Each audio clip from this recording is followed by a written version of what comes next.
প্রিয় শিক্ষার্থীরা, আশা করি তোমরা সবাই ভালো আছো। আমি অনেক ভালো আছি। সার্ক ইন্টারন্যাশনাল স্কুল বাংলাদেশ কর্তৃক আয়োজিত সার্ক এডুকেশনে তোমাদের সবাইকে স্বাগত জানাচ্ছি।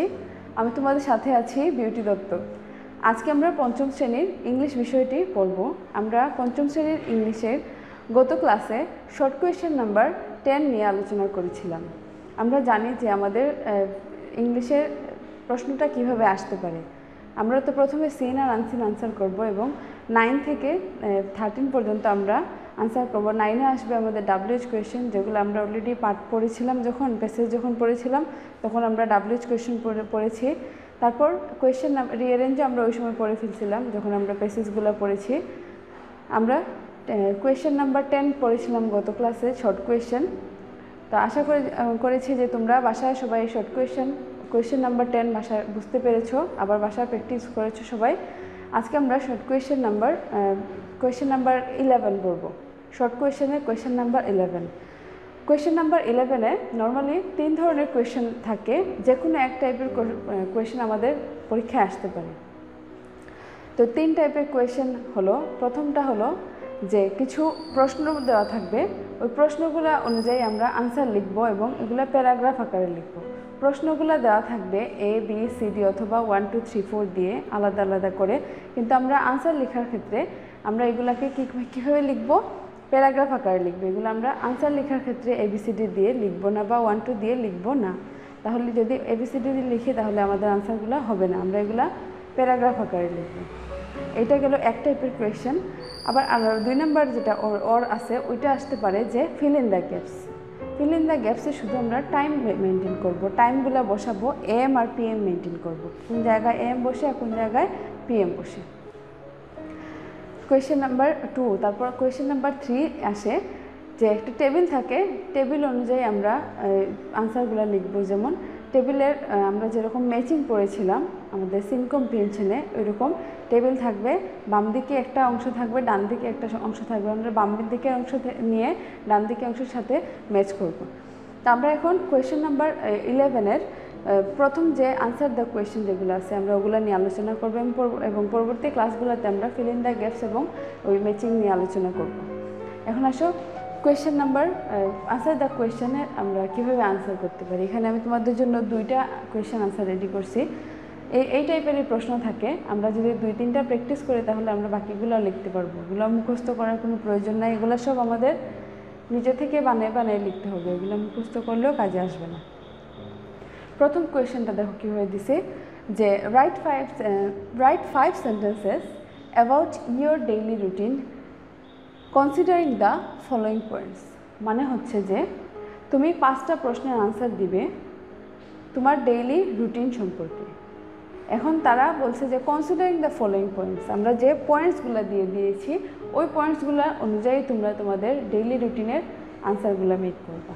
ওনারা কিন্তু পয়েন্টসগুলো এভাবে দিয়ে দিবে। 5টা থাকতে পারে, 2টা থাকতে পারে, 3টা থাকতে পারে, 4টা থাকতে পারে। আমরা এটাকে আনসার যখন লিখবো আমরা অ্যাটলিস্ট 5 সেন্টেন্স লিখতে হবে, 5 সেন্টেন্স লিখতেই হবে। এখানে দেখো 5টা কোয়েশ্চেন দেওয়া আছে, 5টা কোয়েশ্চেন দেওয়া আছে। আমরা যদি এটার আনসার মেক করি আমাদের 5টা লাইনে হবে, তাহলে এখানে এক্সট্রা কোনো লাইন অ্যাড করার প্রয়োজন নাই। যদি কোনো কোয়েশ্চেনে 5টা কোয়েশ্চেন না দিয়ে যে 3টা কোয়েশ্চেন দিয়ে দেয় তখন আমাদের 2টা লাইন অ্যাড করতে হবে। এটা যদি তোমার ডেইলি লাইফ সম্পর্কে খুঁজে তাহলে তুমি তোমার সম্পর্কে লিখবে। যদি তোমার ফ্রেন্ডের ডেইলি লাইফ সম্পর্কে খুঁজে তাহলে তোমার ফ্রেন্ডের নাম দিয়ে লিখতে হবে। আমাদের এই জিনিসটা খেয়াল রাখতে হবে আসলে অ্যাবাউট দিয়ে কোন জিনিসটা খুঁজছে তারা। আমার সম্পর্কে খুঁজছে, আমার ফ্রেন্ড সম্পর্কে খুঁজছে, আমার বাবা সম্পর্কেও খুঁজতে পারে, মা সম্পর্কেও খুঁজতে পারে, আমার নেইবার সম্পর্কে খুঁজতে পারে, আমার টিচার সম্পর্কে খুঁজতে পারে। শুধু এই জিনিসটা খেয়াল রাখতে হবে তারা আসলে অ্যাবাউট দিয়ে কার সম্পর্কে বলছে। এখন দেখা গেল অ্যাবাউট দিয়ে দিছে যে তোমার ডেইলি লাইফ সম্পর্কে, আর তুমি তোমার ফ্রেন্ডের ডেইলি লাইফ সম্পর্কে দিয়ে দিলে, তাহলে তো ওই প্রশ্নটা হবে না, আনসারটা ভুল হবে। তোমরা তোমাদের কথা বললে তোমাদের আনসার দিয়ে, তোমাদের কথা দিয়ে আনসার লিখবা, ফ্রেন্ডের কথা বললে ফ্রেন্ড দিয়ে আনসার লিখতে হবে। তো ফলোয়িং পয়েন্টসগুলোকে আমরা একবার দেখে ফেলি। প্রথমটা হচ্ছে যে what time do you get up, তুমি কখন ঘুম থেকে উঠো। When do you have breakfast, কখন তুমি সকালে নাস্তা খাও। When do you go to school, কখন তুমি স্কুলে যাও। When do you come back home, তুমি কখন বাসায় ফিরে আসো। When do you go to bed, তুমি কখন ঘুমাতে যাও। এই হলো আমাদের 5টা ফলোয়িং পয়েন্টস মানে কোয়েশ্চেন, এগুলোর আমরা আনসার করব। এখন কোয়েশ্চেনগুলো দেখে কিন্তু তোমরা বুঝতে পেরেছো যে আসলে কোয়েশ্চেনগুলো কোন টাইপের। এগুলা কি মুখস্থ করার প্রয়োজন আছে? তুমি কখন ঘুম থেকে উঠো, মুখস্থ করার প্রয়োজন নেই। তুমি কখন নাস্তা করো, তুমি কখন স্কুলে যাও, তুমি কখন স্কুল থেকে বাসায় আসো, তুমি কখন ঘুমাতে যাও, তুমি কখন রাতের খাবার খাও, এগুলো তো আমাদের মুখস্থ করার প্রয়োজনই নেই। শুধু আমরা আনসারটা দেখবো যে আসলে আমরা আনসারটা কীভাবে মেক করব। প্রশ্নগুলো খেয়াল রাখবে যে আসলে কার কথা বলছে, আমরা এইভাবেই আনসার লিখবো। এখানে যেহেতু তোমার নিজের সম্পর্কে বলছে তারা, এখানে দেখো এই পাশেই আমি আনসারটা লিখে রাখছি। এখানে কি লিখছি দেখো, প্রথম কোয়েশ্চেন হচ্ছে যে when do you get up, তুমি কখন ঘুম থেকে উঠো। আমি এখানে আনসার লিখছি I get up at 6 AM, আমি সকাল 6টায় ঘুম থেকে উঠি। এখন এই জায়গায় তুমি 6টা না দিয়ে তোমার ইচ্ছা মতো 7টা দিতে পারো, 5টা দিতে পারো, এটা তোমার উপরে ডিপেন্ড করে। কিন্তু টাইমগুলো এমনভাবে মেনটেন করতে হবে যাতে একটা কাজের পরে আরেকটা কাজ সিরিয়ালে আসে। I get up at 6 AM। তারপর সেকেন্ড কোয়েশ্চেন দিছে, কী দিছে দেখো তো, when do you have your breakfast, তুমি কখন তোমার ব্রেকফাস্ট বা সকালে নাস্তা খাও। তো আমি যেহেতু এখানে লিখছি যে আমি সকাল 6টায় ঘুম থেকে উঠি, তাহলে অবশ্যই নাস্তাটা 6টার পরে হবে। আমি এখানে কী দিতে পারি, 8টা দিছি, দেখো নাস্তা কিন্তু 8টা দিছি। তোমরা চাইলে এটা 9টাও দিতে পারো, 7টাও দিতে পারো, এটা তোমাদের উপর ডিপেন্ড করে। কিন্তু আনসারটা কীভাবে মেক করছি, I have my breakfast at 8 AM। I have my breakfast at 8 AM। আমি কিন্তু প্রশ্ন থেকেই লিখতে পারবো, ইউর জায়গায় শুধু আই দিছি, I have my breakfast at 8 AM। তারপর থার্ড কোয়েশ্চেন হলো when do you go to school, তুমি কখন স্কুলে যাও। I go to school at 9 AM। আমি সকাল 9টায় স্কুলে যাই। বুঝতে পেরেছো কীভাবে আনসারটা মেক করছি, আমি সকাল 9টায় স্কুলে যাই। এখানে চাইলে তোমাদের স্কুল যে টাইমে শুরু হয় তোমরা ওই টাইমটা দিতে পারো। When do you come back home, তুমি কখন বাসায় ফিরে আসো।